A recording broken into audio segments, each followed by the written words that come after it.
Welcome back. Stuart Friedman is here on the Scaling Secrets podcast. He is the author of Leaders Don't Solve Problems, and Stuart is here to help us solve one of the most timeless problems of all time: how to get your team aligned, how to get them all working together, pulling the rope in the same direction. So, Stuart, glad to be speaking with you.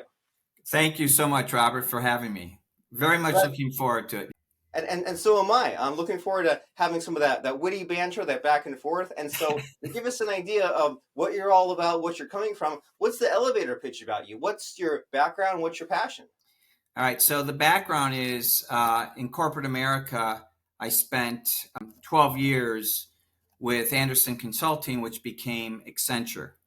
And there I helped build out brand new offices around the world. It was great training, great experience.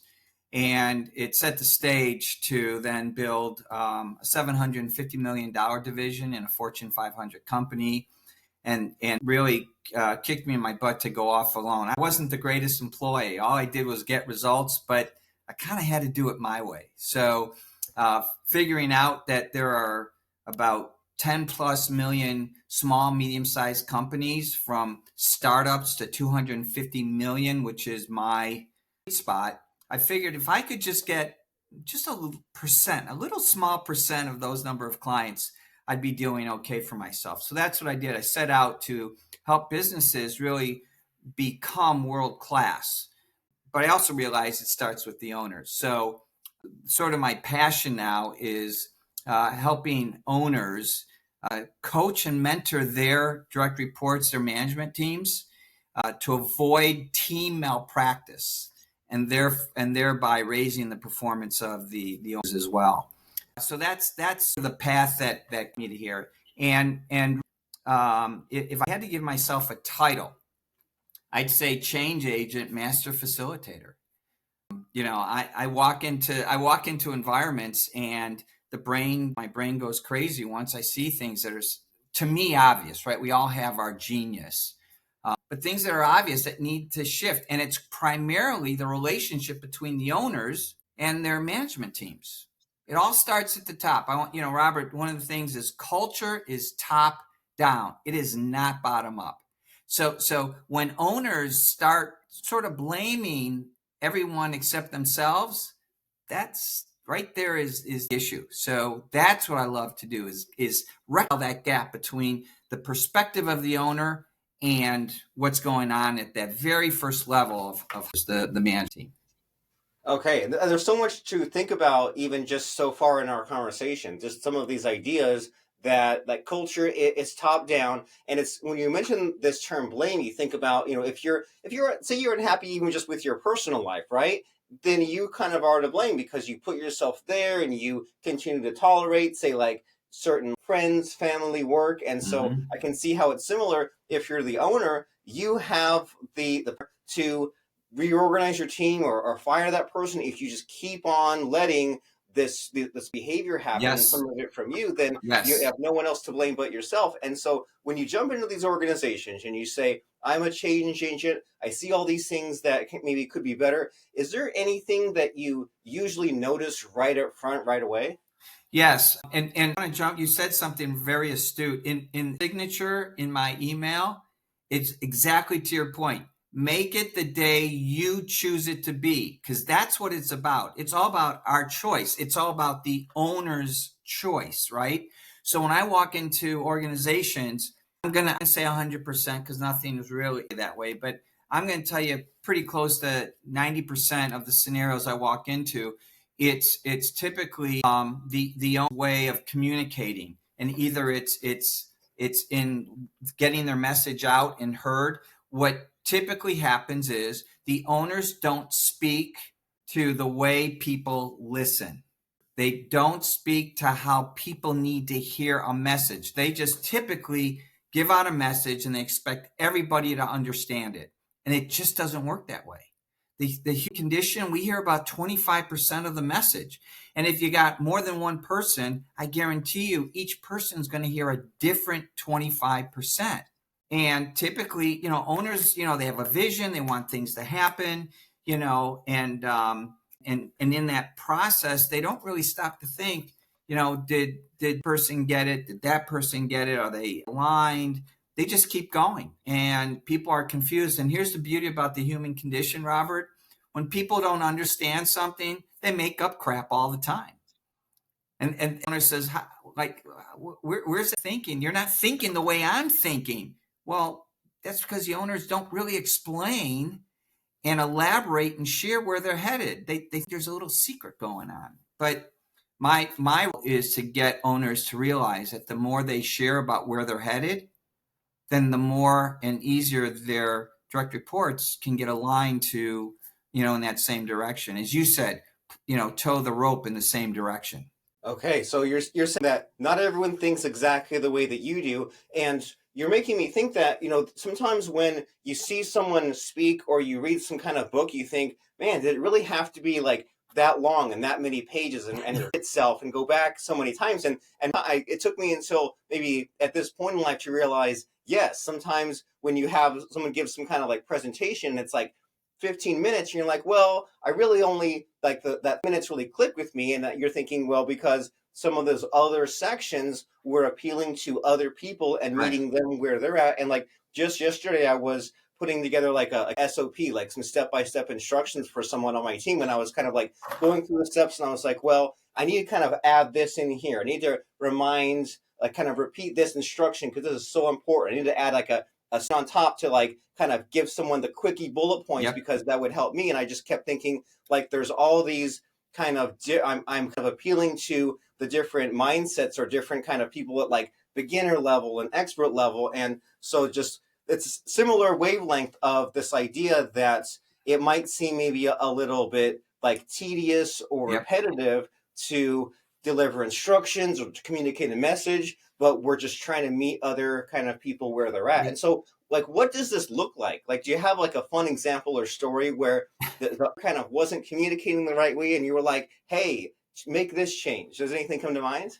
Well, I jump into that, and part of that issue, Robert, is some people are big picture, some people are detail oriented, and if you're just delivering the message one way, the big picture people are going to miss the nuance, and the nuanced people are going to miss the big picture, and that's where you get conflict. So yeah, a funny story is, gosh, maybe it was 5-6 years ago, and I was with the client. We're in the office, and he was they were interviewing people for a manager position, and he sort of tried to dole out the different aspects that he wanted to hear about the candidate, and he handed it off to 3 different people. And he said, look, Jane, I want you to get their technical ability. George, I want you to get their personal facts, and Michael, I want you to get sort of their social, what they're interested in giving back to the community. So they had the interview. They back, and they gave the owner exactly what he wanted. He got that exact information, and then he said, well, what do you think? Is this somebody we want to hire? I kid you not, Robert. All 3 of them. Well, you didn't ask us to do that. You asked us to figure out if we wanted to hire him. I thought you just wanted us to get that information, right? So here's an owner who thinks he's empowering his people to get involved in the decision to hire, and clearly he had either he had the wrong people on the team who didn't act or think and act like an owner like him, that naturally went to, well, for interviewing this candidate to join us, like, wouldn't we think about whether or not while we're talking to this person, we want them to join? And, lastly, it was a good candidate that got away because the owner didn't just, and what it told me was, this is how the owner manages. He only says what he says, and the people only do what he says. And that was pretty easy to say that this is why the owner isn't scaling his business. This is exactly why. He wants yes people working for him. And that's what he got.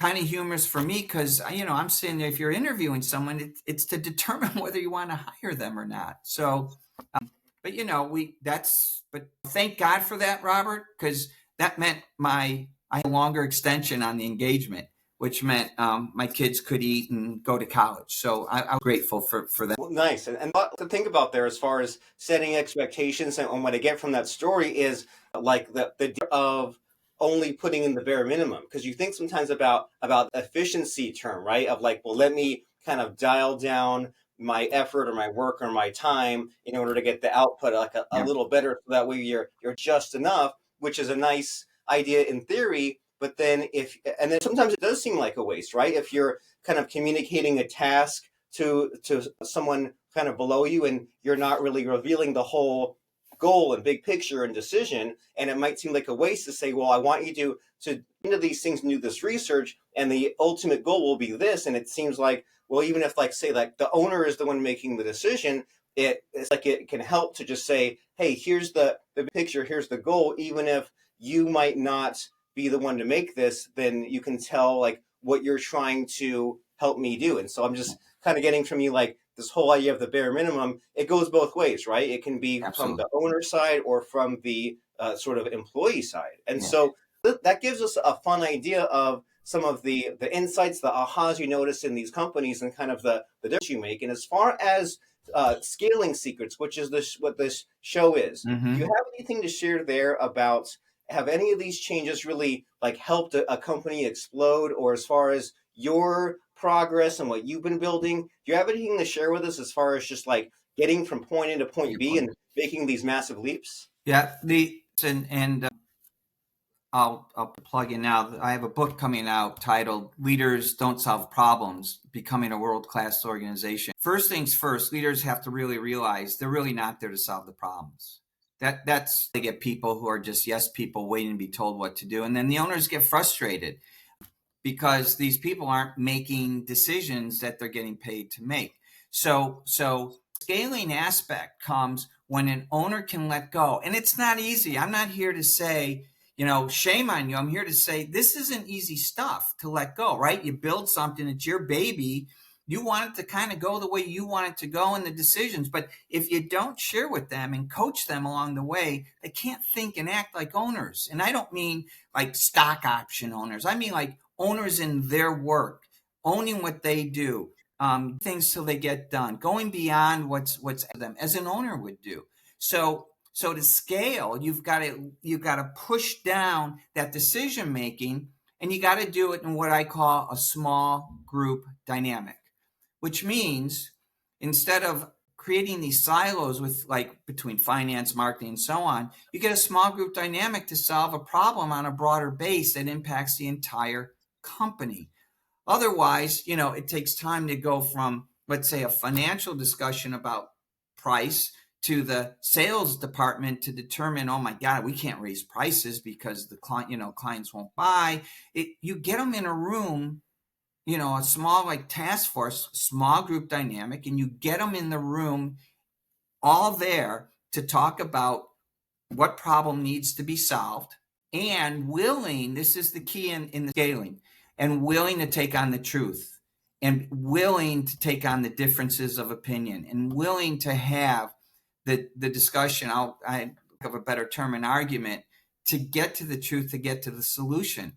That's how it works. So if I can hire people who think and act like owners, for example, Robert, if you think about the first job you were hired into, if you were hired into a job, someone hired you to do the work and to do the work the right way. Okay. Now, if sort of autonomous and independent, and you're thinking about things as if it was your department, that's thinking and acting like an owner. Those are the people I suggest my owners hire because they're the ones who are going to push and get curious. Now, the second aspect in this scaling approach is we've got to stop hiring people that thinking they're going to stay forever and a day. That model is long gone. We have to start thinking of hiring people. You know what? Robert's got a great skill. in facilitating, and we need to facilitate these these meetings and get these outcomes for the next 2 years. Okay, so hire Robert for the next 2 years, or with the expectation he'll be here 2 years. If he's here longer, gravy.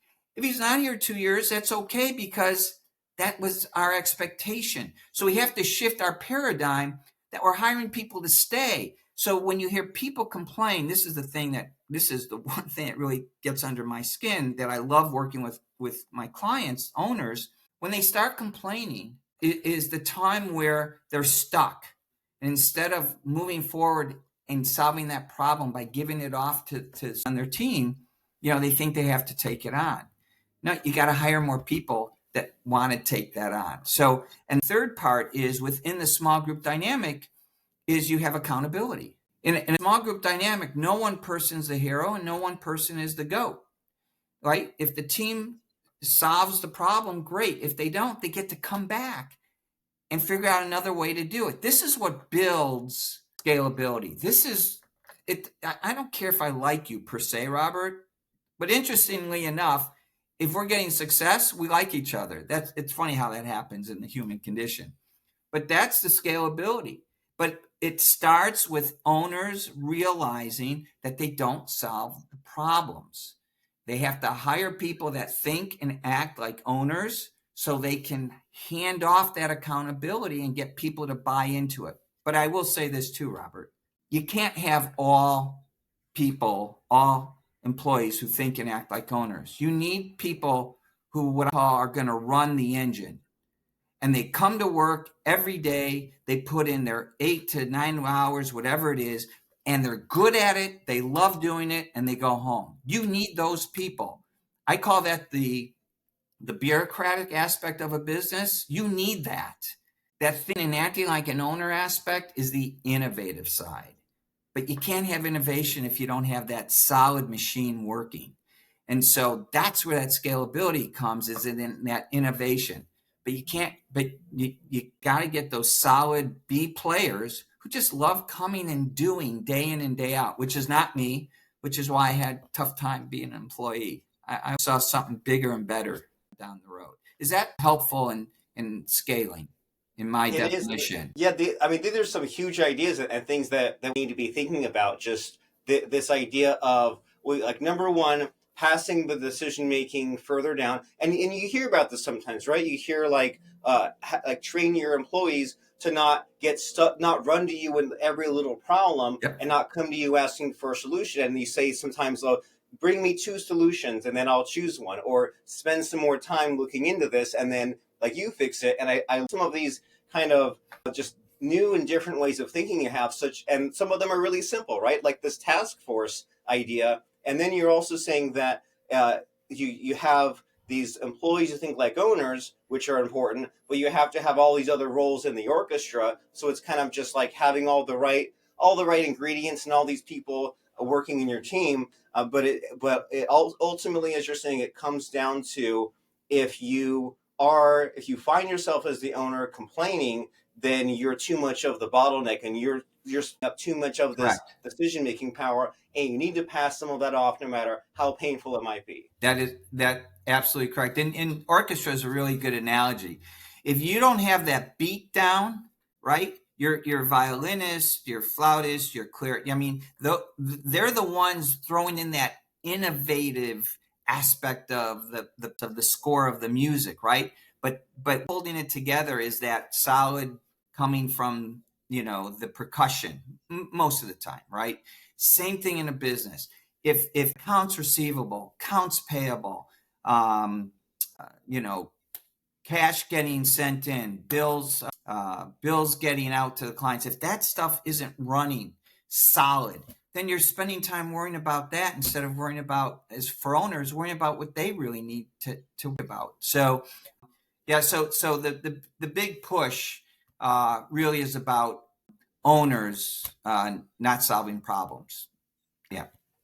Okay, and also seems to be this whole aspect of like having the right person in the right place and having this self-awareness, even like what you've mentioned with yourself, where you said, well, I'm sort of happy in that someone else's organization, but I prefer to be in my own. And it comes back, I think, as to this idea of strengthening your strengths. Don't strengthen your weaknesses. If Correct. you're an innovator, if you're a crazy creative person who's always inventing new solutions, then don't try to be that person who's consistent and reliable. And on the other hand, if you're that accountant and you're really good with the numbers and you're so solid and you're so consistent, but when you're done at the end of the day, and you're done, then don't try to be something you're not, and instead find a good fit, because we're living in this day and age where you get a job and you're there for maybe 2 years, and then you move up the ladder and you move on, and things change so much. There's no longer that idea of you get that job at and you're done at age Yeah, 55. I right. mean, that's some old fashioned thinking. And so we need to maybe embrace it instead of getting frustrated. And so Rated. you've given us so much to think about so far. And I want to make sure that we cover the bases here. So is there one last question that you think fits in here, or something that maybe you wish I'd asked you? Now, I think here, yeah, the question would be, so Stuart, how do we get leaders to modify, to shift, maybe become more self-aware and all that? Well, right from the get-go in my book, look it, I'm going to, Robert, it's very clear. People don't change. They just don't. It's not a bad thing. It's called an immunity to change. Just like an immunity to virus, to colds. Well, we have a psychological immunity to change. It's hard to do. So I'm not going to fix you, Robert. You do this, or, I to communicate this way. I'm not here to fix you. I'm not here to change anything. I'm here to say, let's optimize on those constraints. So if you're not a good communicator, let's optimize. How do we do that?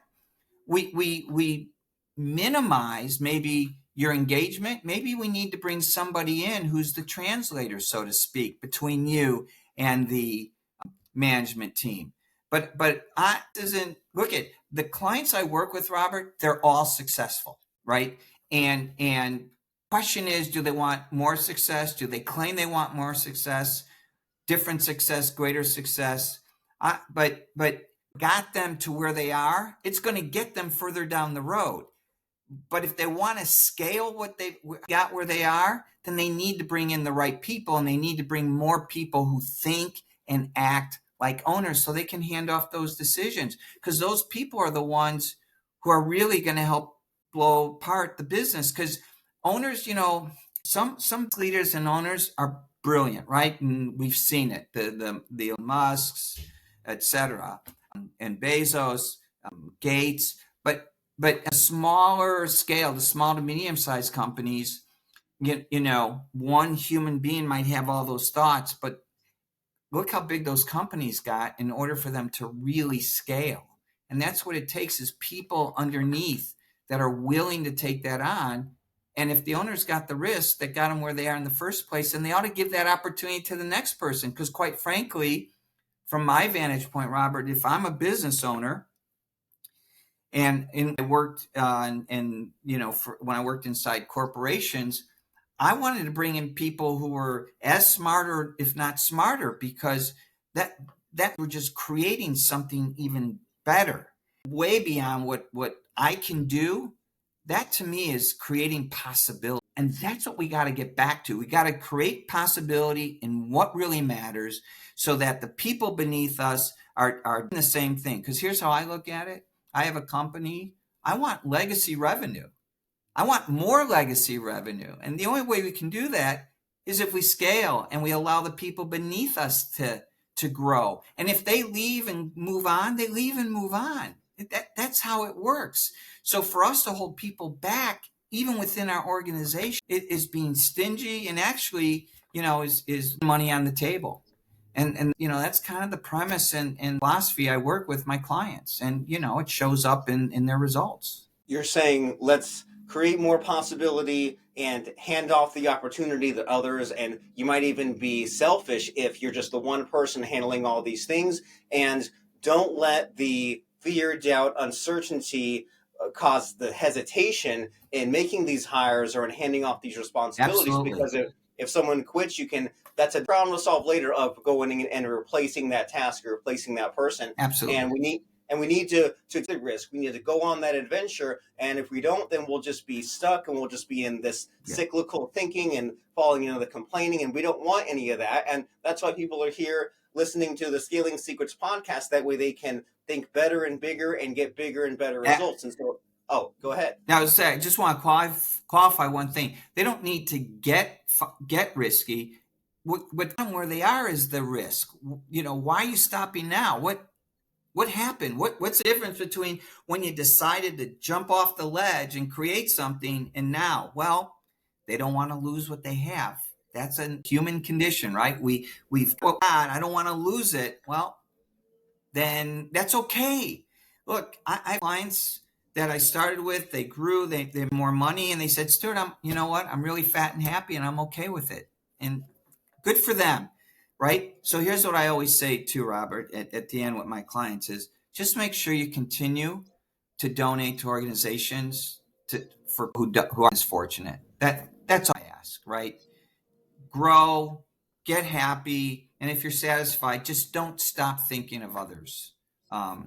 That's awesome and motivating, because that way it's not just about you, and you are, if you're in the position that you're in, it's because you want to be there and not because you fell into it and because Correct. you've this through, and it's not just something that you just ended up doing because you were just stuck in the kind of day-to-day chaos. And so Exactly.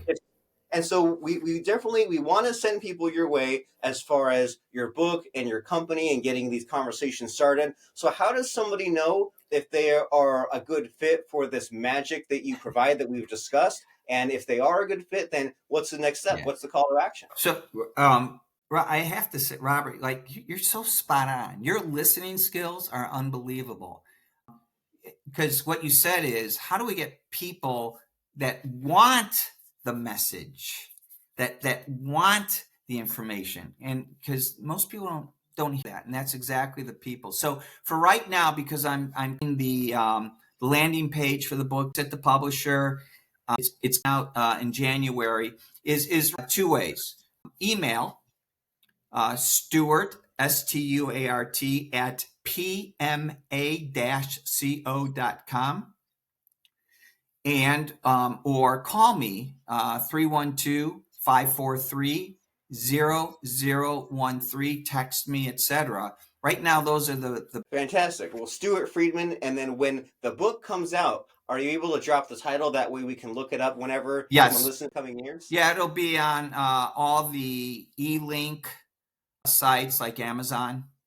For sure, it'll be there, and you'll be able to get it through Kindle, et cetera, and yeah, I'll be distributing in mass when I'm done. And what's the title again? The title is "Leaders Don't Solve Problems: Becoming a World-Class Organization." I love it. Leaders don't solve problems. Mr. Stewart, it's been a pleasure speaking with you, and people can email you at stewart@pma-co.com. Right. And before I let you go, I want us to end with a bang and not a whimper, so it's time to put you on the spot and ask you for a quote or lesson. Is there just a fun quote or lesson that either jumps out at you or that can be really useful for us today? So here's a quote. Within the book, it's one of my 4 golden rules. You can create that you can be right, or you can be in relationship. It's your choice. You can be right, which most owners want to do, or be in relationship and listen to what's going on around you. Very powerful. We need to be listening in general and also listening to your advice. So when that book is live, Leaders Don't Solve Problems, Stuart at pma-co.com. We will see you there. Thank you, Stuart, for stopping by and delighting us with some amazing stories and advice. I appreciate you. You're welcome. Thank you, Robert, and have a great, healthy, peaceful season. All righty. Wonderful.